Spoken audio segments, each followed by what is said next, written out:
무언가 지르고 싶다면 구독 해요. 안녕하세요, 해웅입니다. 자, 오늘은 드디어 기다렸던 RTX 3080 그래픽카드가 탑재된 레이저의 새로운 노트북 레이저 블레이드 프로 17 모델입니다. 먼저 이 모델은 RTX 30 시리즈가 탑재된 이렇게 많은 레이저 블레이드 모델 중에서 프로라는 네이밍이 붙어있기 때문에 가장 최고의 스펙으로 탑재된 모델이며 17인치 모델이라 가장 사이즈가 큰 모델입니다. 물론 흔히 알고 있는 데스크탑에 탑재되는 RTX 3080은 아니고 노트북용 RTX 3080 모델이라 분명 성능 차이가 있을 테고 온도나 벤치마크, 게임 성능이 궁금할 테니 그 부분에 대해서 지금부터 자세히 알아보도록 하겠습니다. 당연히 디자인이나 특징들도 알아보고요. 제품의 외관 모습은 언박싱 영상에서도 보셨겠지만 노트북 디자인으로는 정말 거의 완벽하다고 할 정도로 아주 깔끔하고 고급스러우면서 레이저 특유의 감성이 가득 묻어 있습니다. 레이저 블레이드 시리즈는 계속 새로운 모델이 나와도 디자인이 변경되지 않습니다. 그대로 유지되는 것으로 유명하죠. 마치 맥북처럼. 하지만 디자인이 변경되지 않아도 실증이 나지 않는 디자인이기도 합니다. 그래서 바디의 소재는 기존 블레이드 시리즈 모델과 동일한 CNC로 가공한 알루미늄 풀 메탈 바디로 제작이 되었고, 특히 표면도 매트한 블랙 컬러에 아주 부드럽고 아노다이징 처리를 했기 때문에 내구성도 좋고요. 다만 지문이 쉽게 묻는 건 항상 아쉬운 부분입니다. 그리고 상판 가운데에는 레이저 블레이드의 시그니처 LED 조명이 나오는 레이저 로고가 있습니다. 이 로고는 노트북을 열었을 때 녹색으로 점등이 되는 형태이고, 레이저 시냅스에서 스태틱, 브리딩, 끄기 세 가지 모드로 변경할 수도 있습니다. 하지만 당연히 스태틱으로 항상 켜놔야겠죠. 이 로고 점등이 정말 중요한 감성 포인트니. 힌지는 제가 진짜 입이 닳도록 얘기를 했지만 무게 밸런스, 힌지의 부드러움 모든 것이 완벽합니다. 절대 합판이 들리지 않는 힌지로 유명하며 한 손으로도 쉽게 상판을 들어 올릴 수 있는 구조입니다. 상판이 내려오면서 닫히는 느낌마저 정말 좋고요.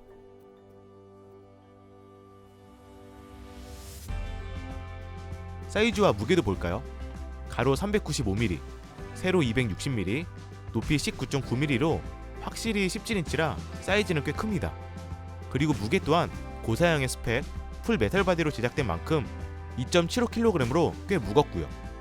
그래서 사실 들고 다니기에는 조금 부담스러울 수 있는 제품이지만 이 부분은 장단점이 있는 부분이라 만약 휴대성이 강조된 모델을 원하면 레이저 블레이드 시리즈 중에서 13인치 스텔스 모델이나 15인치 베이스 모델을 추천드립니다. 바닥에는 두 개의 미끄러망치 고무 패드가 11자 형태로 길게 배치가 되어 있고, 양쪽에 두 개의 팬, 여기 아래쪽 중앙에도 팬이 두 개가 있습니다.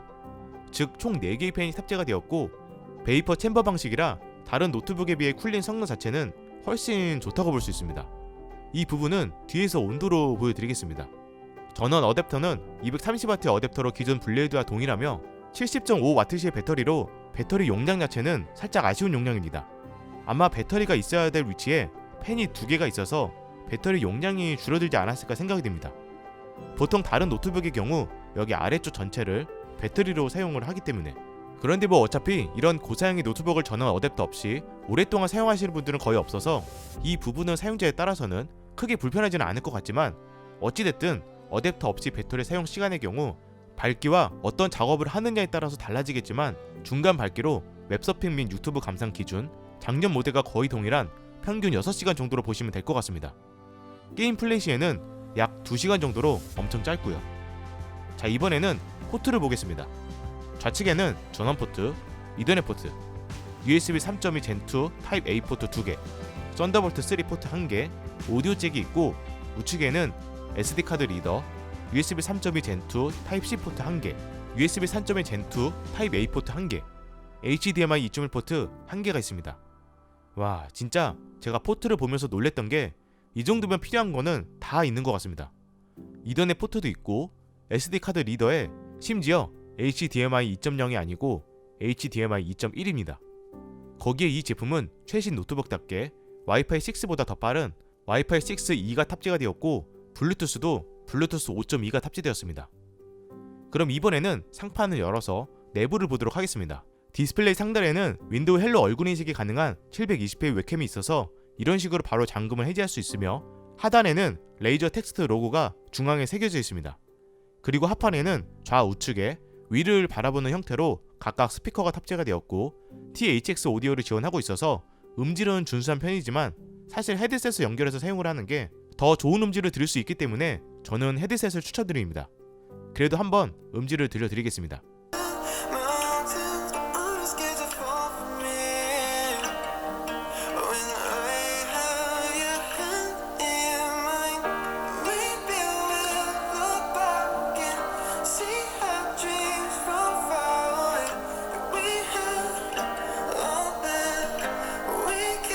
키보드는 일반적인 타건에는 큰 무리는 없지만 텐키리스나 풀배열은 아니기 때문에 방향키가 너무 작게 되어 있어서 사실 방향키를 자주 사용한다면 꽤 불편할 수 있을 것 같습니다. 또한 타건 느낌도 키 스트로크가 그렇게 깊지는 않아서 일반적인 노트북 타건 느낌이라고 보면 될 것 같고요. 그래서 키 배열과 타건 느낌은 조금 아쉬웠지만 각 키마다 레이저 크로마 적용이 가능하다는 점과 글라스 소재의 터치패드만큼은 정말 좋다고 보면 됩니다. 표면이 유리처럼 매우 부드럽고 클릭했을 때 소리도 묵직하면서 이런 식으로 멀티터치를 활용할 수도 있고요. 자, 이제 가장 중요한 스펙을 알아보겠습니다. CPU는 인텔 10세대 i7-1087H가 탑재가 되었고 저장 공간은 삼성 M.2 SSD 1TB, 램은 32GB의 듀얼 채널로 구성되어 있습니다.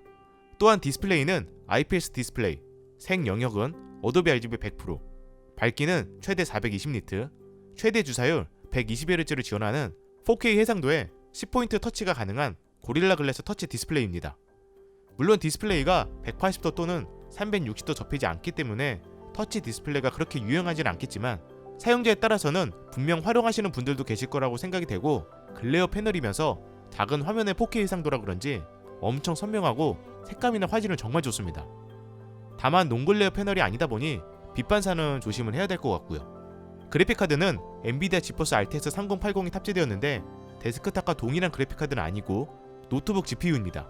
그리고 레이저 시냅스에서 GPU 관련 두 가지 옵션을 볼 수 있습니다.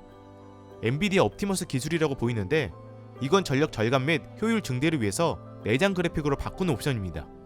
실제로 이 옵션 선택 시 성능 저하가 발생하고 최대 주사율도 60Hz로 제한이 되고요. 그래서 게임 플레이 시에는 전용 GPU를 사용을 하시고 앱서핑이나 동영상 감상 시에만 변경을 해서 지금 사용하는 작업에 맞게 사용하는 걸 추천드립니다. 참고로 이 옵션은 변경 시 이런 식으로 재부팅이 됩니다.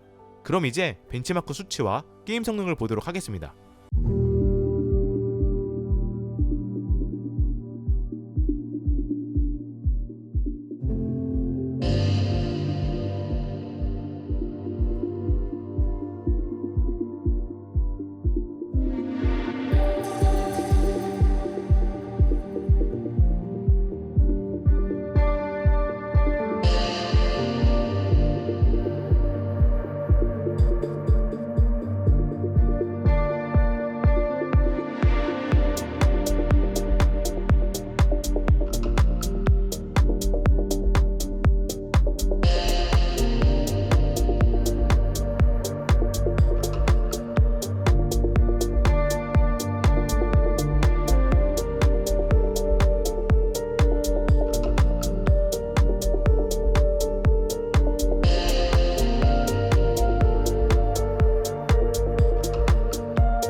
일단 게임을 플레이해봤을 때 노트북 GPU랑 일반 데스크탑 RTX 3080이랑 확실히 차이는 있었습니다.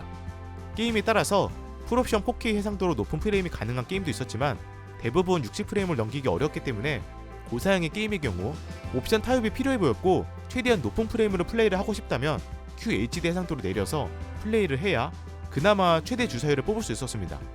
그리고 온도는 이 정도면 괜찮은 편이라고 생각이 되고 키보드 쪽이랑 손바닥 부분은 따뜻한 정도라 크게 불편하지는 않았는데 확실히 이쪽 상단 부분은 꽤 뜨겁게 느껴지더라고요.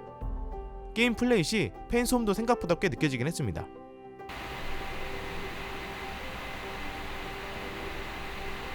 그래서 정리를 해보면 디자인과 성능 모두 괜찮았지만 정말 게임만을 생각을 한다면 QHD나 풀 HD 해상도가 탑재가 되면서 165Hz, 240Hz, 360Hz를 지원하는 레이저 블레이드 모델이 괜찮아 보이고 제가 오늘 소개하는 4K 해상도 모델의 경우에는 내가 하는 게임은 120Hz면 충분하고 완전 고사양의 게임을 풀옵션으로 하기보다는 옵션 타협을 하면서 게임을 플레이하거나 높은 해상도로 작업까지 커버하고 싶은 분들에게 좀 더 괜찮은 모델로 보였습니다. 마지막으로 가격은 최고 스펙인 만큼 가장 비싼 약 500만원이라고 보시면 됩니다. 물론 현재 할인 중이라 약 487만원에 구매는 가능한데 부담이 되는 건 사실입니다. 그래서 더 저렴한 모델도 있기 때문에 잘 고민해서 이건 본인 사용 패턴에 맞게 선택을 하시면 되겠죠. 암튼 제가 준비한 영상은 여기까지고요.